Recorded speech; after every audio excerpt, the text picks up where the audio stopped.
I think while we're waiting for folks to populate the room, there are a few announcements I'd like to make, things that are coming up at the chamber that you may be interested in. And first of all, I'll just introduce myself. My name is Tim Sink. I'm president of the Greater Concord Chamber of Commerce. And again, welcome. Thank you for joining us.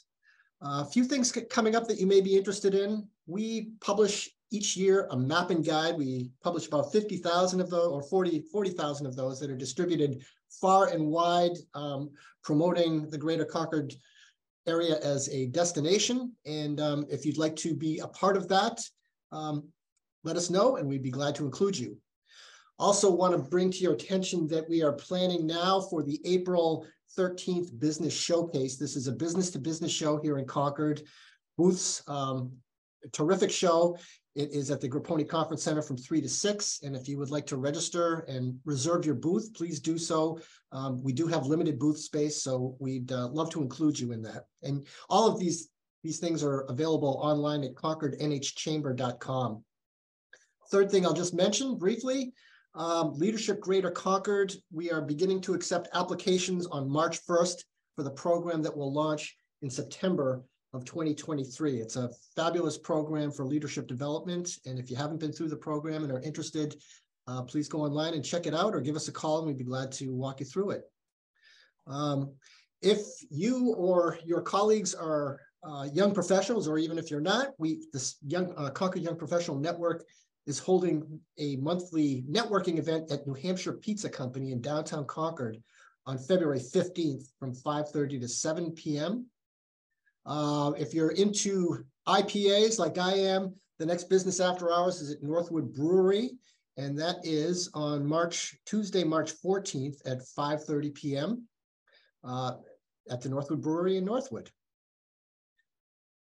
And yep, I think I'm going to leave it at that and jump in on the program. A couple of housekeeping items that I would like you to be aware of. We're going to listen to our presenters, and then there will be an opportunity for Q&A at the end of the program. If you go down to the bottom of your screen, bring your mouse down there, you can find a Q&A button, and during the course of the presentation, as questions occur to you, just click on that Q&A button, type in your question, and then we will address the questions at the conclusion of the presentations. So simple as that. And again, I think we're ready to jump in and get going with the program. So I'm going to introduce our speakers in the order in which they will be speaking. We have with us Catherine Keane, and Cassie is an attorney and serves as the Deputy Commissioner in the New Hampshire Department of Administrative Services. She previously worked in the New Hampshire Department of Justice and the New Hampshire Department of Health and Human Services, as well as an assistant district attorney in Brooklyn, New York. Also with us today is Rich Lavers. Rich is currently the Deputy Commissioner for the New Hampshire Department of Employment Security, a position he has held since first being appointed in 2013. He joined the department as an attorney in 2010, and prior to that, he was an attorney in private practice. So we're delighted to have these two individuals with us. Thank you for joining us, Cassie and Rich, and I will turn the program over to Cassie. Good morning, everyone. We appreciate your attendance and thank you for having us. What we're going to talk about today is a new program that's available in New Hampshire called New Hampshire Paid Family and Medical Leave. This law was passed effective June 30th of 2021, and Rich and I have been working with our staff from our respective departments to implement the law together with our partners at the New Hampshire Insurance Department and our primary partner in the plan, which is MetLife. And we'll talk more about that as we go along. So I'm going to begin by telling you a little bit about what distinguishes New Hampshire Paid Family and Medical Leave from other programs that are available throughout the country. First of all, the sort of public policy of paid family leave has been debated in states and at the national level for many years now. And we are a unique program because it is completely voluntary. We are the only state right now that has implemented a plan that is voluntary. What does voluntary mean? It means that employers decide whether they want to offer paid family medical leave insurance to their employees. No one is making employers sign up. No one is making employees sign up. There are no mandatory payroll deductions. This is a completely voluntary plan. So if an employer decides they want to offer paid family medical leave as a benefit to their employees, they decide. And today we're going to tell you about, well, if you're interested, what do I do? What steps do I take? Employers also get to work with MetLife to obtain quotes, and you'll work with MetLife to talk about what does your employee population look like, what are their ages, what do they do for work, and what other kinds of benefits do you have? And then there will be a premium cost that would be negotiated, and employers also get to decide, just like with any other employee benefit, are you going to pay for that premium cost, or are you going to share that cost with your employees? Another unique aspect of the New Hampshire Paid Family Medical Leave Plan is that if an employer decides not to offer paid family medical leave to their employees, then an employee can decide that they want to obtain that coverage on their own through an individual group. And we'll talk today about how that happens as well. So why would employers be interested in sponsoring paid family medical leave plans?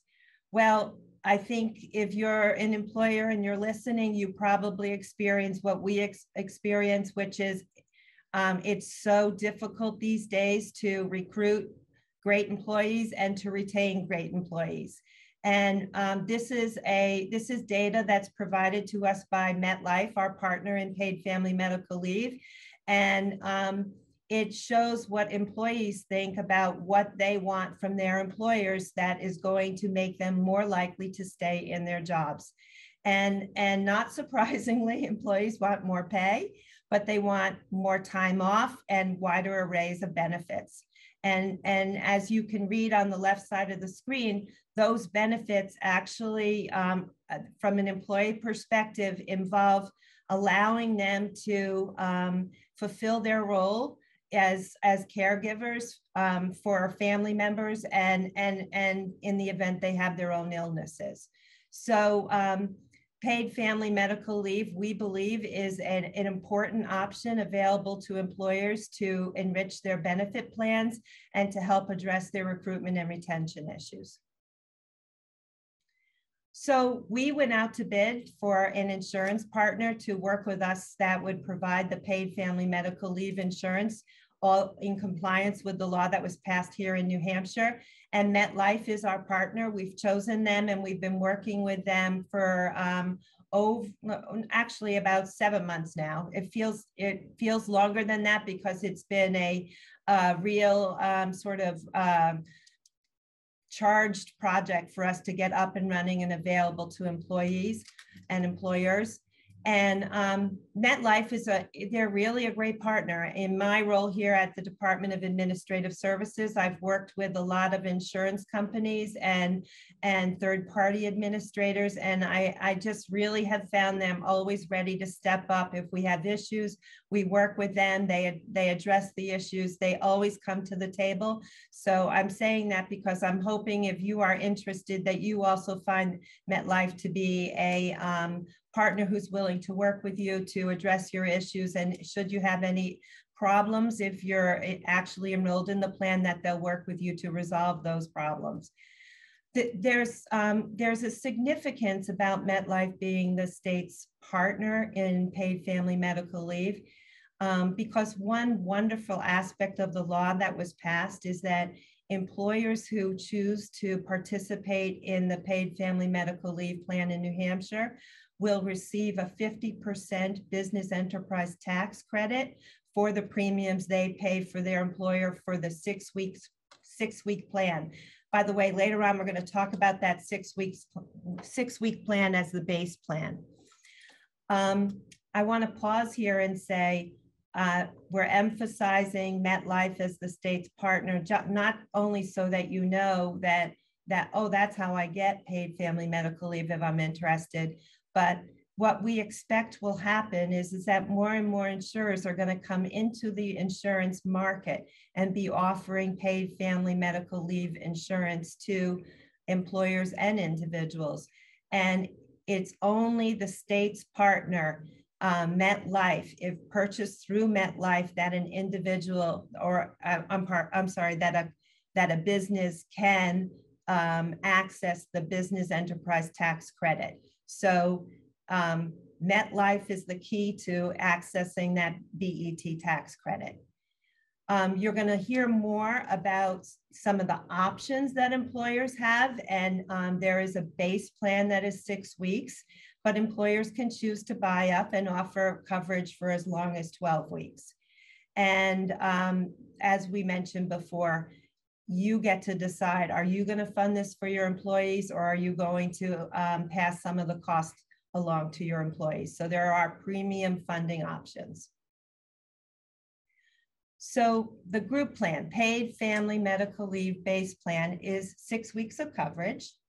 And for an employee who's going to be absent from work for reasons that we'll go through in one of the coming slides, they would be eligible for 60% wage replacement up to the Social Security cap. And again, as an employer, you are eligible for the BET tax credit for 50% of the premium you pay. If you pass some of that cost along to your employees, they share in the cost of premium. There's no BET tax credit for what employees pay. It's for what the employer pays. And this is a great way for employers to look at their benefit offerings and to see how PFML can complement those benefit offerings. And what we're finding as employers are interested is that they're working to complement paid family medical leave around their short-term disability programs. There are options for employers to buy up. So you can buy a plan that has coverage for 12 weeks. You can also buy a plan that covers more than 60% of wages. You can go on up to 100% of wage replacement. And again, an employer is in the driver's seat to decide how much of this premium am I going to pay and how much am I going to pass along to my workers. It is even possible for you to decide, I'm going to sponsor a plan, but I'm going to make it available to my employees through the workplace. And it's going to be a voluntary self-paid benefit by employees. So you can pass 100% of the premium cost along to your workers should you decide. For your information, I think, if you don't mind going back, I'm sorry, just focusing a little bit on the box on the right side, who is eligible? It's New Hampshire employers. You must have a location in New Hampshire, and your New Hampshire workers must be designated as working for a New Hampshire employer. And all of these elements will be verified by MetLife during the enrollment process. These questions of, well, where am I located, get a little bit more complicated in the days of remote work. So it's important to focus on that. So I mentioned earlier that one of the unique aspects of our plan is that employers get to decide, do I want to offer this to my employees? But should an employer decide that they're not going to offer it, individual workers are able to purchase a policy through an individual plan. And so what will happen is that there will be an annual open enrollment period that just like Medicare, if you've had the TV on just before the holidays, nearly every time I did, I heard a commercial about open enrollment. So we are in an open enrollment period right now. It began on January 1st and it will continue through March 2nd of this year. After that, the open enrollment period closes and there will be a new open enrollment period for calendar year 2024. Sometime late this year and likely into next year. And it will be that way in all forthcoming years. There will be like a 2-month window for workers to enroll in an annual open enrollment period. Workers are also eligible for 6 weeks of wage replacement at 60% of their wages up to the Social Security cap. And you're going to hear several times throughout this presentation about, okay, what is paid family medical leave and what leave is covered. And again, it's insurance that provides wage replacement benefits, but an employee can take their leave all at once, or they can take partial days, minimum of 4 hours. So it doesn't have to be continuous leave. It can be intermittent leave, and it can be in intervals that are 4 hours or more. There is a elimination period. It's called a single unpaid work week before the benefits pay. And individuals who decide to join the individual plan, they also have something called a waiting period. And this requires that they actually pay the premium for 7 months before they can access and have a claim paid. It is not unlike a deductible that many of us have in all different kinds of insurance policies that we have. One of the unique aspects of the individual plan, by law, it caps the weekly premium for individuals who decide to join at $5 per week. So if I'm an individual and I approach MetLife and say, I'd like to enroll in the individual pool, I will file an application, including telling them where I work, what I do, how old I am, and my premium will be no higher than $5 per week. Some employees may have lower premiums. And employees don't pay business enterprise tax, therefore they're not eligible for the tax credit. So when does paid family medical leave get triggered? When is someone who is covered by a policy able to access that policy? They have to have a qualifying event. And the coverage, if you think about it, breaks down into 2 sort of buckets. One is for the employee's own serious health condition when disability coverage doesn't apply.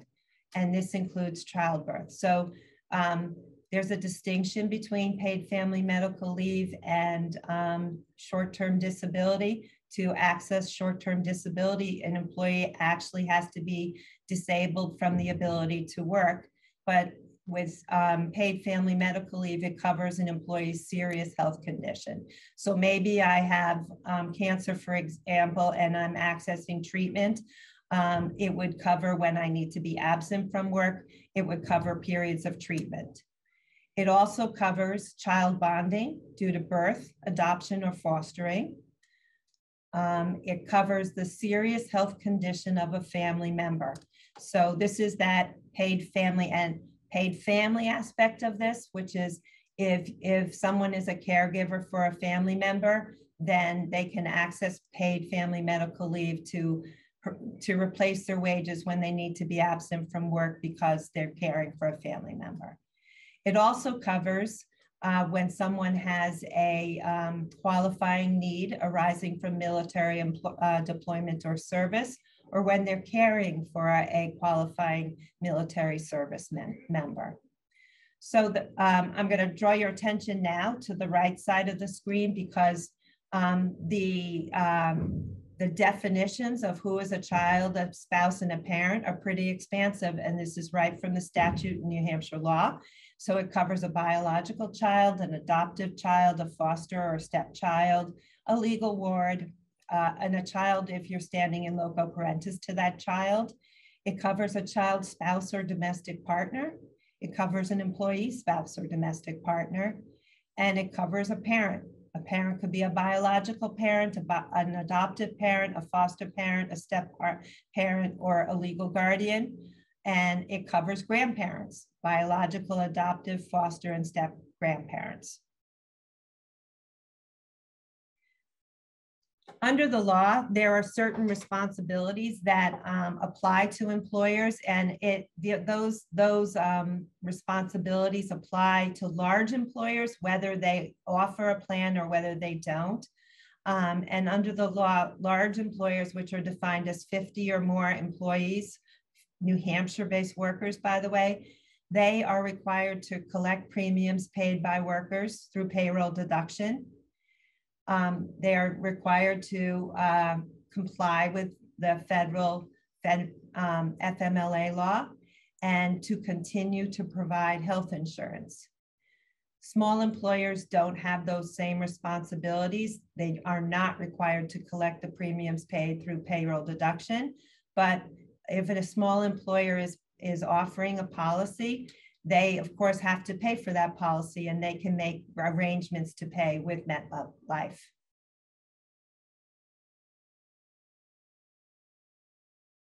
Okay, next slide, please.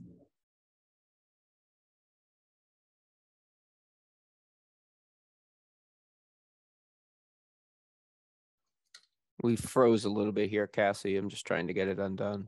Thank you.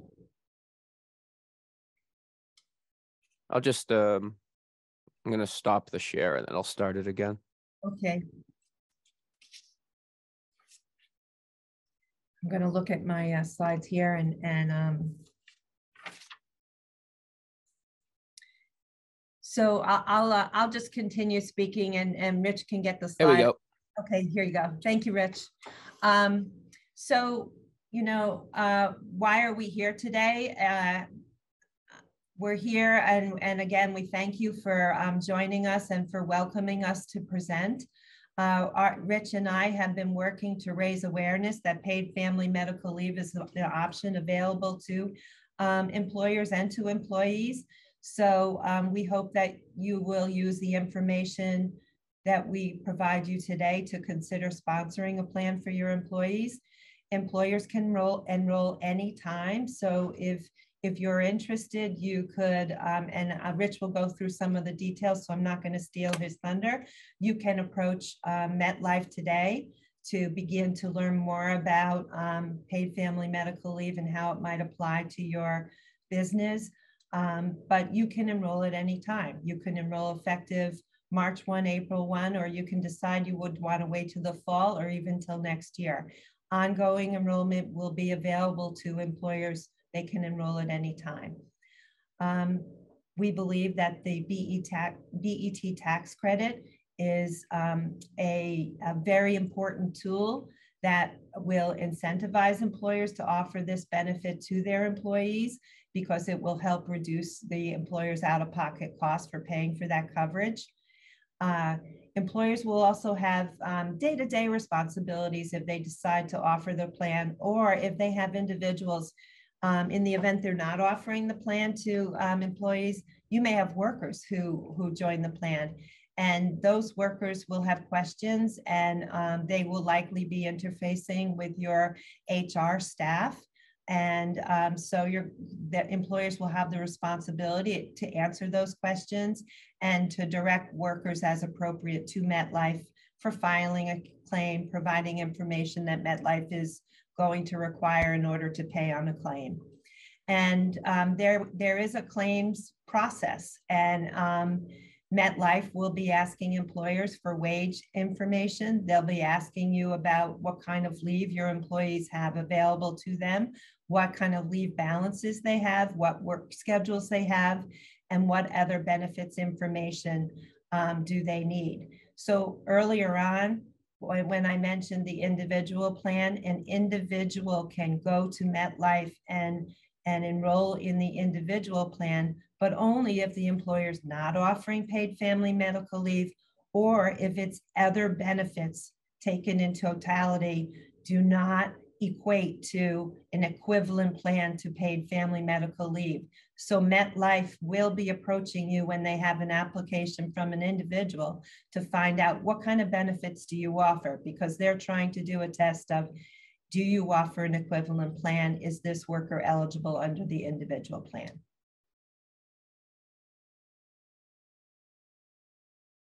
We may be frozen again.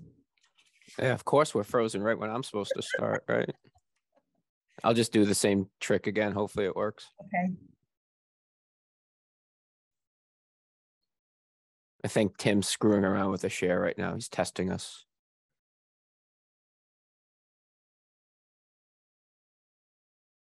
All right. All right, folks, good morning. So I'm going to try to seamlessly segue here from Cassie's portion of the presentation. So looking at costs of the plan, as Cassie had talked about in reinforcing the role of MetLife, I don't think we can mention MetLife enough. They are fully insuring and fully administering the program. That is something that was a decision made early on by New Hampshire, that we did not want to get into the insurance business. We are not an insurance carrier. We know it's a complicated world, so we didn't want to try to get into that space. Other states that have had some problems, so we're trying to avoid that. So MetLife is fully insuring and fully administering this product. So as employers come in to look at purchasing coverage for their workers, group plans are going to be individually underwritten. So each employer is going to be underwritten separately, and that underwriting is going to be very similar to what an employer that may have currently have a short-term disability product.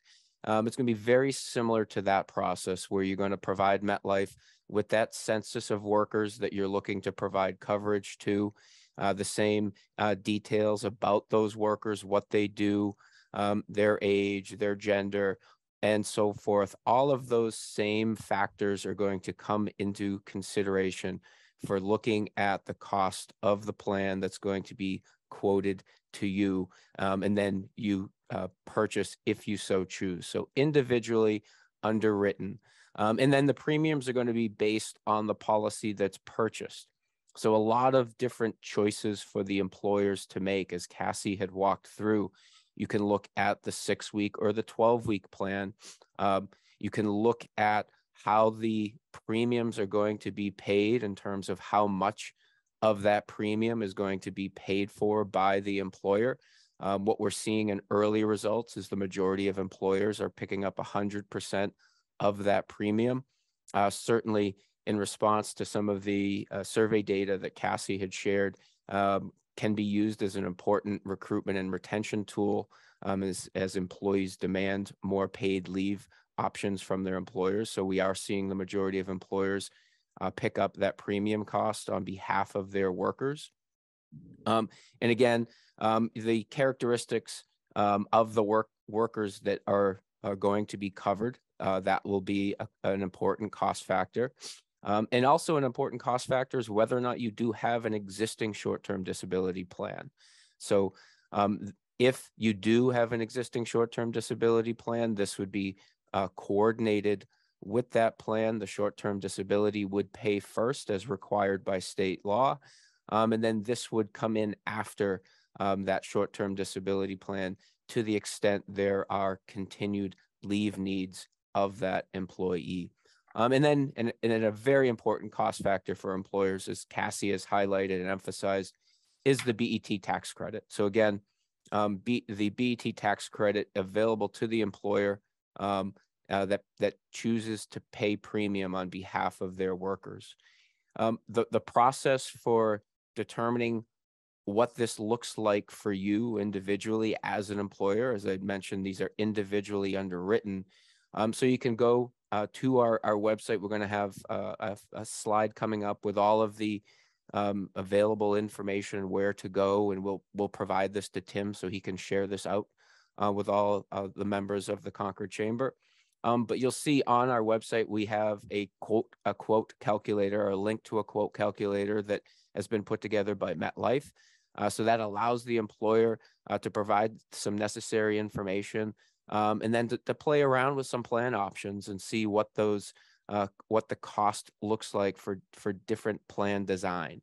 It's a nice tool for employers to use as they try to determine whether or not this is something they want to offer to their employees. And again, you have all of 23 to make that decision. So something that is available to you to see what those costs look like.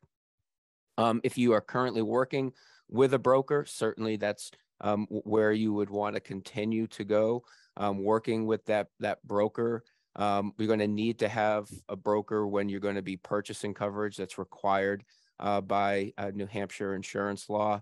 That can either be someone that you already have a relationship with, that can be someone who MetLife can make some suggestions on brokers that are sponsored for MetLife products. They can certainly be providing that as well. And then you see here our Customer Solution Center for folks that perhaps aren't as comfortable with looking at the information on the website, using the quote calculator on their own. Perhaps you want to talk with a MetLife person right away, and you can do that. So you can see here 866-595-PFML. We'll be sharing that contact information again. And so the business enterprise tax credit. So again, really a key feature of this product, where employers choosing to pay for coverage for their workers, you have the ability to get 50% of that premium paid as a credit against your BET. So that is really designed as an incentive to reduce those costs, to get more employers to sponsor coverage. But it is significant. And so it's something that really needs to be taken into consideration as you evaluate next steps to take, as you look at the quotes that you'll receive during the quoting process. But it's available to the employer to the extent that you're paying for coverage for your workers. Let's talk a little bit of process, and not to get too far into the weeds, but enrollment. So once you have gone through the quoting process with MetLife, you found a product that you think fits your needs, whether it be 6 weeks or 12 weeks, whether it be 60% wage replacement or something a little bit higher, whether it be 100% paid by the employer or shared cost with your workers. You're going to start the enrollment process. You're going to agree to one of those quotes, right? You're going to agree to the rates that you were provided with one of those quotes, the one that you've decided best meets your needs. You're going to then go through the application process, sign that with MetLife. MetLife's then going to issue a certificate to you, the employer. You're going to be the certificate holder.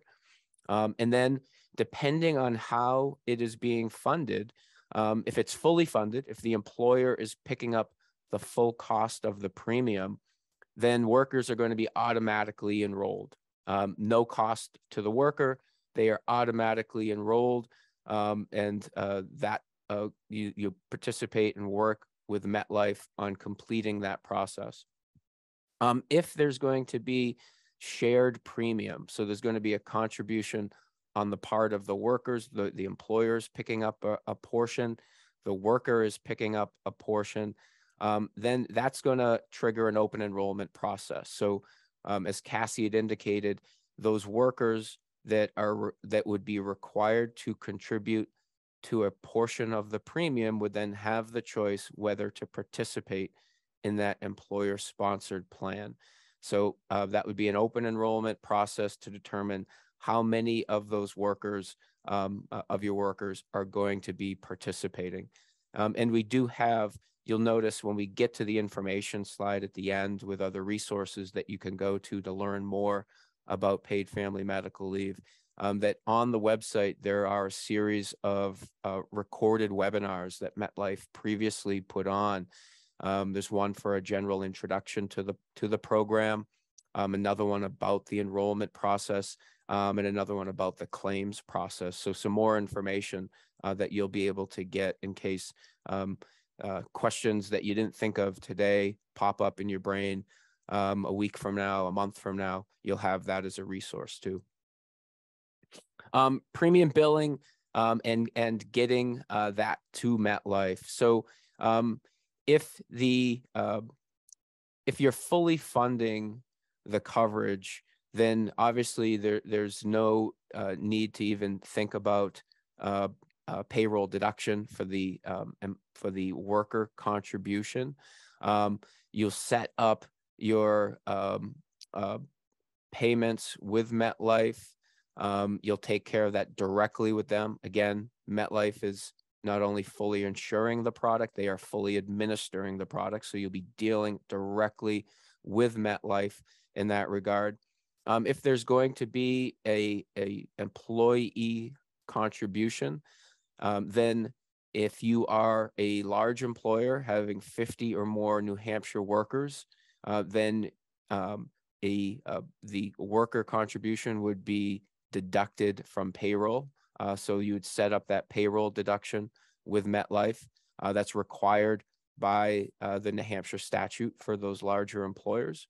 And if you are a smaller employer, you are not required. So smaller being less than 50 New Hampshire workers, you're not required to submit that worker contribution by payroll deduction. So that's something that the workers would be setting up directly. You'll be having that set up with MetLife and how that's going to be paid.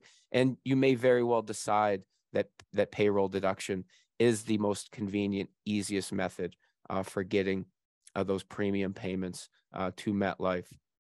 And then payment options similar to paying other vendors that you have, similar to paying for other insurance products that you have. So certainly a diverse set of ways in which to get that premium paid to MetLife. And again, all dependent upon how you as the employer choose to set up your paid family medical leave program for your workers. Claims processing, again, I'll be a little bit of a broken record here. This process is between the employer, the worker, and MetLife. So MetLife, again, fully administering this product. As claims are coming up, as a qualifying event is set to occur, the worker will be submitting those claims to MetLife. MetLife will then be coordinating with the employer and the worker, be looking at what other paid time off options that worker has, how it needs to be coordinated. MetLife is going to be working with you to make sure they have the up-to-date wage information, leave information, work schedule, what the leave is going to look like, whether it's going to be intermittent, whether it's going to be continuous, how that is going to look. And they'll be working with you directly as those claims come in. There'll also be communication on what the return to work plan looks like for that worker. Obviously, one would hope that your worker is communicating that directly with you as well, but that will be communicated through MetLife. Just the importance there is going to be a open line of communication between the employer and MetLife during that claims process. And then there'll be a few things of notifications when that worker does come back as well. So communication being key there, similar to how you deal with other products, other benefits that you have for your workers. So a lot of information has been put together and is out there available for employers. So we have our website that the state created, paidleave.nh.gov. A lot of information for employers, for workers, for insurance brokers, all right there. We have, as I mentioned before, we have the recorded webinars that MetLife has previously put on. We have some great toolkits for employers to be able to go in and look at all of the resources that they have available that they can use to educate themselves on this product, that they can use to educate their workers on this product. We have the quote calculator for employers where you can look at different plan options, see how that prices out, and really kind of look to see what form of paid family medical leave best meets your needs that you've identified, and trying to make sure that you're doing all that you can to not only recruit new workers, but retain the talent that you have right now. We are up on social media. So we're up on Facebook and Instagram and LinkedIn and Twitter. We have profiles set up where we've got our own organic content that we're that we're regularly posting. We're launching a lot of paid ads as well across all of those platforms, really trying to build awareness of this product, really trying to make sure that as folks are looking to learn more, whether it be through Google search, that our program and our information is right at the top of that feed, so folks can get accurate information, reliable information, and they can get it when they want it. So we're trying to be out there as many places as possible. We have radio commercials going right now. We had some sponsorship commercials on New Hampshire Public Radio. We've got some television commercials starting this week. We've got some billboards that are going to be up throughout the state. So really trying to be everywhere so that depending on how folks take in information and process information, everyone is going to be aware of the availability of this new, very unique product for New Hampshire employers and New Hampshire workers.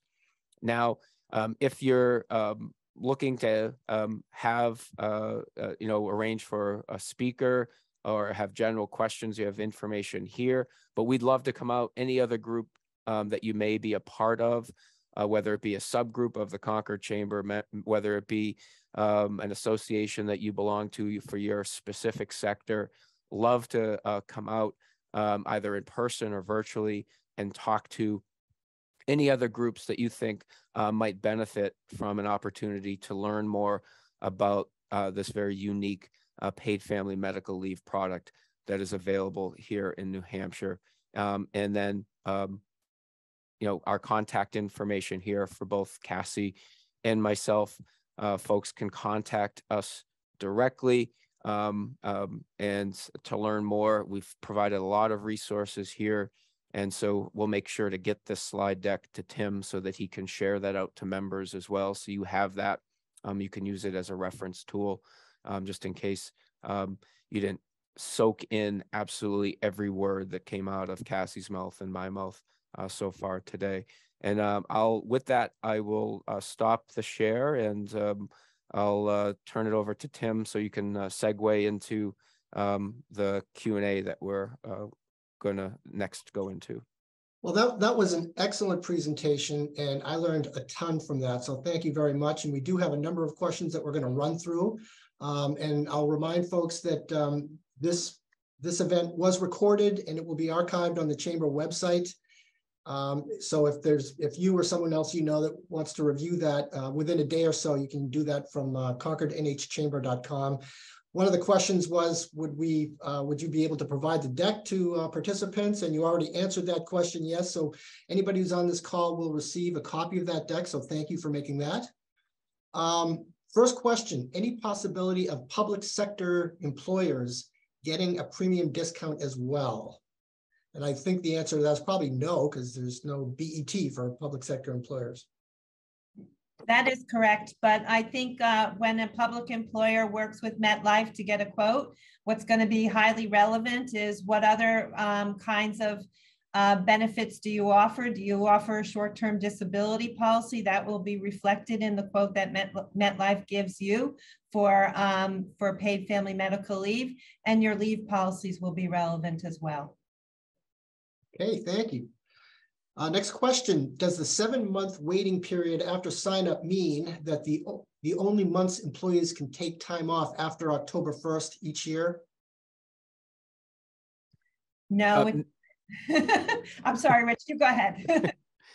So it's the 7-month waiting period, again, that's only for the individual pool. So workers that do not have coverage through their employer or do not have equivalent coverage through their employer and then choose to purchase coverage for themselves in the individual pool, they then have that 7-month waiting period.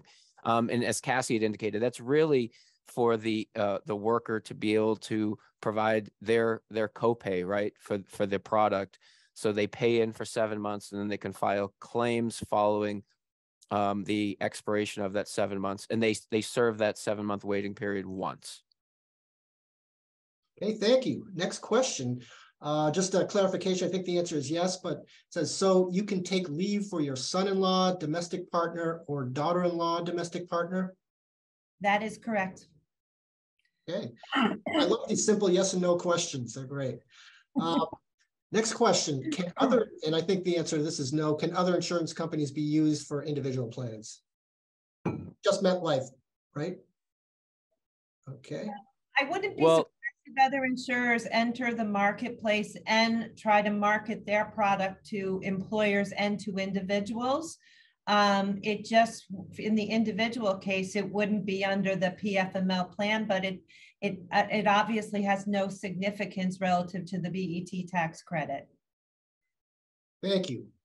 and it's interesting, Tim, folks that follow the insurance department closely would have noticed that the insurance department put out rules for this paid family medical leave product in general, anticipating a market with other insurance carriers wanting to provide similar products within New Hampshire. So there very well could be another carrier that offers something similar on the group or individual level. They're not right now, but it's a possibility. So it's something to keep an eye out for. But just remember that it's only the employer paid coverage through MetLife that provides the option for the BET tax credit. That's a very important aspect of it. And I didn't realize before coming in here that there was a BET tax credit. So that's really a great incentive. This next is more of a comment, but giving an example of the individual rights. I'm not sure if you have any premium examples, but we, as an employer of 15, received a quote for a 6-week plan for about $2,500 per year. So that is, I'm assuming that, the cost of the employer would be half of that, given the BET credit. So it sort of gives a ballpark figure of what offering this benefit costs the employer. Yeah, and it's one thing, Cassie and I are always very careful not to be out here saying that it's this is an inexpensive product, it's cheap, right? It's individually underwritten. So how expensive it is for the employer really depends on the characteristics of the workforce that you're looking to cover, what other products you have, what other leave products you have, what industry you're in, what you're looking to cover on behalf of your workers. It does seem, what we've been hearing back from employers thus far, and what we've seen out there in articles that have written, that employers generally have been feeling that the coverage quotes they've been getting have been inexpensive compared to both expectations and compared to maybe other products that they have. So again, it's individually underwritten, so it is dependent upon those risk factors associated with the workers that you're looking to have coverage for. Thank you. Next question. If I offer this to all my employees, am I also eligible as a self-employed business owner? So we get into some of the fun, complicated stuff that I can jump into from the UI world as well. So if the business owner is compensating themselves with traditional W-2 compensation as well, then coverage would be available to them. But if they're compensated through other means, not through W-2 type of coverage, type of compensation, and are making, taking dividends here and there, then there's really no income loss that would need to be protected by this type of product should the person be unavailable for a qualifying event. So if you are compensated like a normal employee and would not have that income during a leave that is a qualifying leave, then coverage would be available to you. But if you're not compensated in that fashion and wouldn't see any loss because you need to be out with a dependent or have your own qualifying illness or injury, then there wouldn't be coverage. So it really depends on how that individual is compensated. Okay, so I got another I think this one's a little complicated. So it says, we have some employees whose primary jobs are elsewhere. For instance, teachers who only work for us on Saturdays or part-time basis. If we as the employer fully fund the plan, would they be covered, and how would that work? Well, I'll take that. Okay, go ahead, Cassie. Employers are in the driver's seat about who they provide benefits to. So in this instance, I would imagine that this particular employer offers benefits to its full-time employees, and that the part-time employees who are only working on Saturday may not be eligible for benefits. So the employer can follow their benefit provision patterns with their employees. And there's, again, nothing about this is mandatory. It's just important that as an employer, you treat people who are similarly situated the same. Thank you. Follow-up question to that. Do workers have to use up all their available paid time off before getting paid family leave benefit? That is something that is up to the employer in their negotiation with the MetLife, and how they are going to sort of craft their policy. Remember, Rich keeps saying every policy is individually underwritten. That is something that would be subject to negotiation between the employer and MetLife. Thank you. Next question. With the employer-sponsored plans, is there a waiting period before employees may make the claim, or an unpaid week before plan takes effect? Or are those specifications only for individual plans? So you have the 1 week elimination period that's applicable to employer-sponsored coverage. So that's the first eligible week that would be a waiting week, or as insurance folks, they refer to it as an elimination period. The 7-month waiting period, that is applicable to the individual pool. Now, there are those types of terms of coverage are things that the employer can discuss and review when setting up their plan with MetLife. It all really comes down to what the employer feels is going to accomplish what their objectives are for providing that coverage to their workers, right? What's going to be most attractive to the workers, and what does the employer want to do to have other features of that plan that may reduce cost, but might result in less of an attractive benefit to workers as well. So it's kind of a cost benefit analysis, but those options are available to the employer as they're working with MetLife to set up coverage. Next question, I think you just answered. Please explain this elimination period. I don't know if the question is the length of the elimination period, or it's 1 week. So it's 1 week. It functions a lot like if folks have, to the extent that you have any involvement with workers from your organization that had filed unemployment insurance claims. Unemployment insurance claimants have a 1 week waiting period. So their first week of eligibility is an unpaid week. Here we have a 1 week elimination period that functions very similar. Cassie, do you want to add anything to that? I think I'm not sure if the person who's asking the question is sort of saying, why is there an elimination period? And we've talked about that with folks from the insurance department, and it was explained to us that and by the way, it's also common with short-term disability policies. So this is a insurance benefit that covers serious health conditions for an individual and family members. So it's not for something that is new or that doesn't rise to the level of being serious. And so that elimination period also applies so that it helps sort of sift through what is happening in this person's life and why are they accessing this policy. Thank you. Few more questions that keep coming in. Will further detail be provided around the New Hampshire employee designation? For example, a fully remote company where there are some employees in New Hampshire, but there is no physical location here. So localization can be a tricky business, right? Particularly today with more remote work. So what we do is we borrow a lot from unemployment insurance localization for how eligibility is looked at. So the employer needs to be a registered employer in New Hampshire, be registered with New Hampshire, be filing quarterly UI tax and wage reports with New Hampshire. And then it's those workers that you are reporting to New Hampshire, reporting their payroll quarterly for purposes of unemployment insurance. Those are the workers that are going to be eligible for coverage for this New Hampshire paid family medical leave product.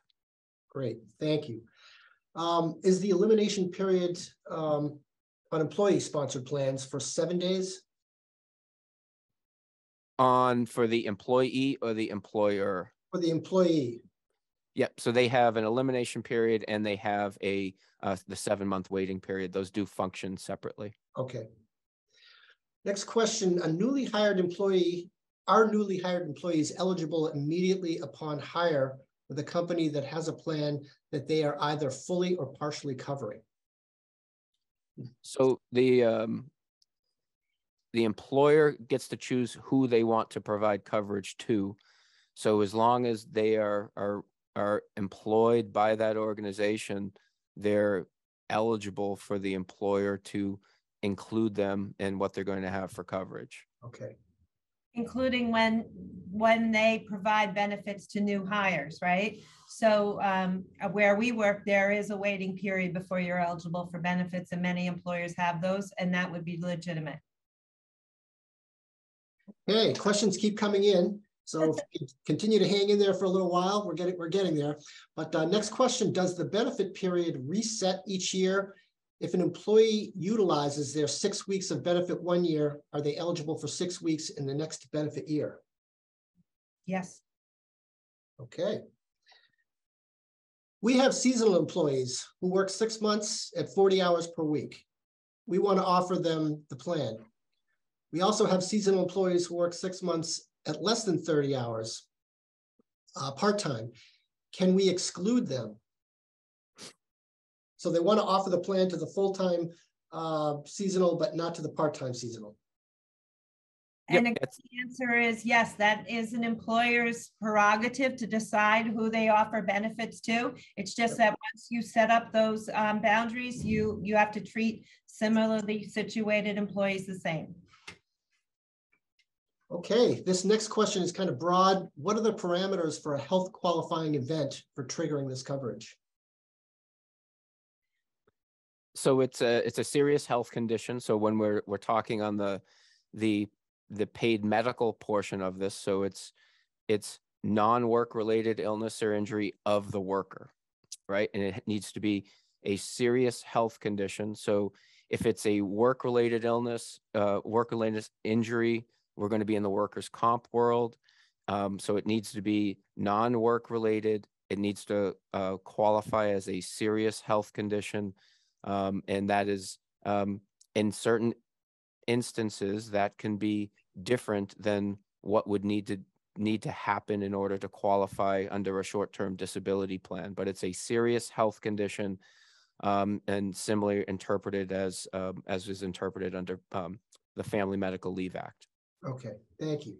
And the person who's making the claim is going to have their doctor fill out forms and attest that it is a serious health condition.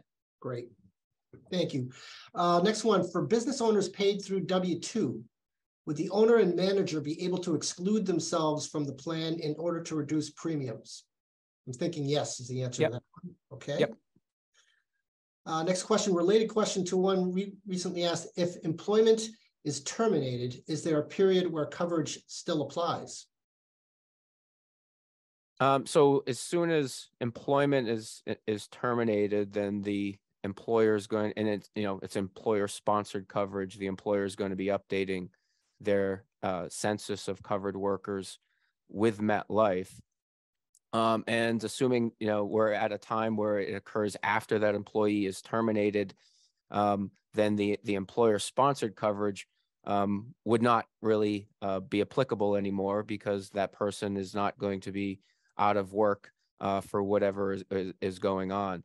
When it gets into the world of job protection, it's important to note that the New Hampshire paid family medical leave law does not enhance or diminish anything that existed from a job protection perspective prior to this law coming on the books.